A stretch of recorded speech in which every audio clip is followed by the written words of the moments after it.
Visita del ministro Elena Bonetti del governo Draghi con delega alla famiglia, che è stata a Catania, in particolare ha visitato la periferia del quartiere di Librino. Il ministro si è soffermato sulla necessità che lo Stato è nelle periferie, perché le periferie sono il luogo del paese. Per la Bonetti dobbiamo uscire dalla logica che mette ordine in graduatoria il centro e le periferie. Non ci sono periferie che non siano un luogo di umanità, di comunità, sulla quale bisogna investire.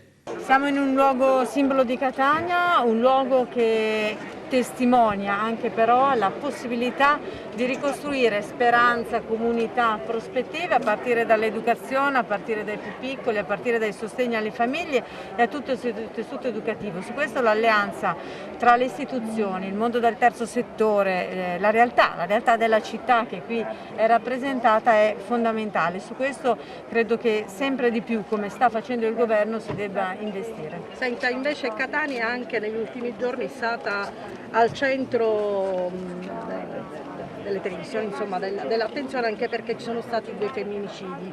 Il fenomeno della violenza contro le donne è un fenomeno aberrante che ha visto numeri aumentare a causa e durante la pandemia.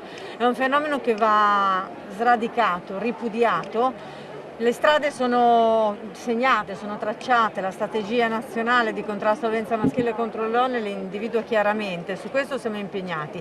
Alleanza tra tutti i soggetti che sono coinvolti, tavoli regionali, tavoli istituzionali nelle città, tavoli a livello di governo, che siano però il luogo di una costruzione di processi concreti di prevenzione, di protezione e di accompagnamento delle vittime per un percorso di fuoriuscita.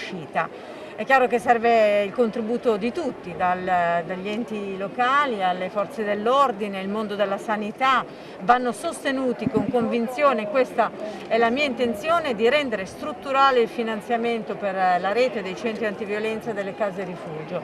Va poi promosso un processo culturale che rimuova la disparità di genere. Solo con il pieno raggiungimento della parità di genere, solo con la piena autonomia anche finanziaria delle donne, noi potremo davvero avere gli strumenti per eliminare definitivamente questa aberrante tragedia. Non sta funzionando il codice rosso?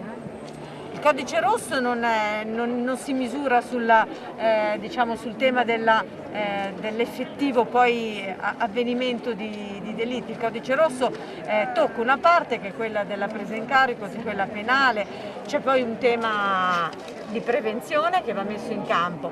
Il codice rosso ha una vita recente, lo stiamo mettendo in campo, laddove si dovessero evidenziare dei vulnus o delle fragilità è chiaro che poi andremo ad intervenire. Ma oggi il tema è non tanto, penso, un intervento normativo, ma un intervento di azione, di concretezza e di vicinanza alle donne. Visto il disagio sociale ma anche il disagio delle famiglie.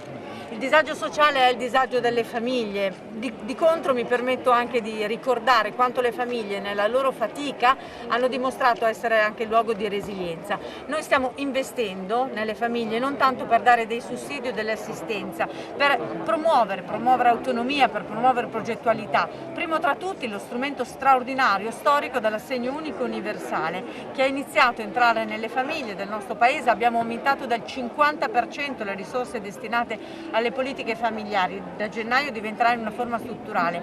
Parliamo di cifre alte, di cifre significative. Nel territorio della Sicilia abbiamo più della metà dei minori che andrà a ricevere, che sta già ricevendo circa 150 euro al mese. Ecco, io credo che questa sia la risposta concreta al bisogno dei nostri cittadini.